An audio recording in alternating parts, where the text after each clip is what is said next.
प्राचीन नालंदा विश्वविद्यालय की स्थापना गुप्त काल के दौरान 5वीं सदी में कुमारगुप्त प्रथम ने किया था। इतिहास के अनुसार सन 1193 में बख्तियार खिलजी के आक्रमण के बाद इसे नेस्तनाबूद कर दिया गया था। कहा जाता है कि आक्रमण के दौरान यहाँ पर आग लगा दी गई। उस समय नालंदा विश्वविद्यालय के पुस्तकालय में इतनी किताबें थीं कि 3 महीने तक आग नहीं बुझ पाई। प्राचीन नालंदा विश्वविद्यालय का पूरा परिसर एक विशाल दीवार से घिरा हुआ था, जिसमें प्रवेश के लिए एक मुख्य द्वार था। मंदिरों में बुद्ध भगवान की सुंदर मूर्तियां स्थापित थीं, जो अब नष्ट हो चुकी हैं। नालंदा विश्वविद्यालय की दीवारों के अवशेष आज भी इतनी चौड़ी हैं कि इनके ऊपर ट्रक भी चलाया जा सकता है। और अगर आप हमारे चैनल पर नए ही तो प्लीज हमारे चैनल नॉलेज फैक्ट्स को सब्सक्राइब कर। आज कोई बेहतरीन यूनिवर्सिटीज की बात करें तो दिमाग में आते हैं ऑक्सफोर्ड, येल और कैम्ब्रिज जैसे नाम। लेकिन एक कमाल की बात बताऊं, करीब 1500 साल पहले कहानी कुछ और ही थी।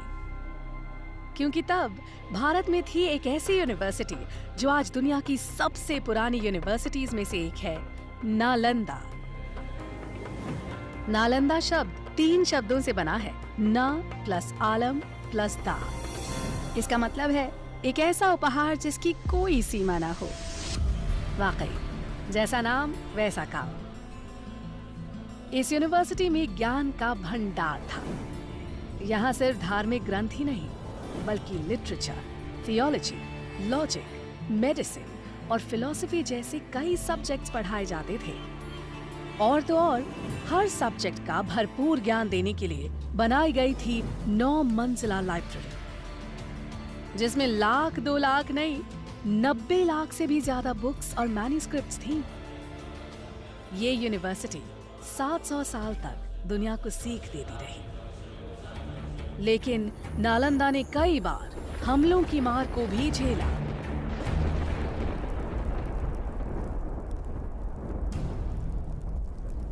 आखिरकार 12वीं शताब्दी में एक हमले में बख्तियार खिलजी ने नालंदा को जला दिया। और माना जाता है कि इसकी लाइब्रेरी 3 महीने तक जलती रही और ज्ञान का वो खजाना जो संभाल कर रखा गया था, धुएं में खो गया। उस वक्त जब नालंदा कई बुलंदियों को छू रही थी, वो एक महाविहार यानी विशाल बौद्ध मठ का हिस्सा थी, जिसके खंडहर आज भी 57 एकड़ में फैली इस साइट में नजर आते हैं। कुछ रिकॉर्ड्स के मुताबिक नालंदा दरअसल आम के बगीचे पर बनी थी, जिसे 500 व्यापारियों ने गौतम बुद्ध को तोहफे में दिया। पर आर्कियोलॉजी के हिसाब से नालंदा को 5th सेंचुरी बीसी में गुप्त काल में बनाया गया था। उसके बाद गुप्त काल में इस जगह का और डेवलपमेंट हुआ और ये एक विहार से 7वीं शताब्दी तक महाविहार बन चुका था। अलग अलग दौर में यहाँ कई महान टीचर्स ने पढ़ाया, जैसे नागार्जुना, बुद्धपालिता, शांत रक्षिता और आर्यदेव। और जानते हैं स्टूडेंट्स कौन थे? चाइनीज ट्रैवलर ह्यूंग सांग जैसे कई लोग जो दुनिया भर से यहाँ खींचे चले आते थे। यहाँ पर पूरे विश्व से, चीन से, म्यांमार से, श्रीलंका से अनेक प्रांतों के लोग इस जगह पर शिक्षा ग्रहण करने के लिए आया करते थे इस महाविहार में। लेकिन इस सब के बावजूद नालंदा वक्त की मार को नहीं झेल पाई। इसीलिए डॉक्टर अब्दुल कलाम की पहल से नालंदा ने एक मॉडर्न इंटरनेशनल यूनिवर्सिटी के रूप में फिर से जन्म लिया।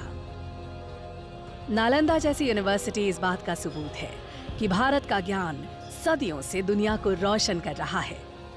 हम उम्मीद करते हैं कि वक्त एक बार फिर करवट लेगा और बेहतरीन एजुकेशन की तलाश करता हर इंसान कहेगा,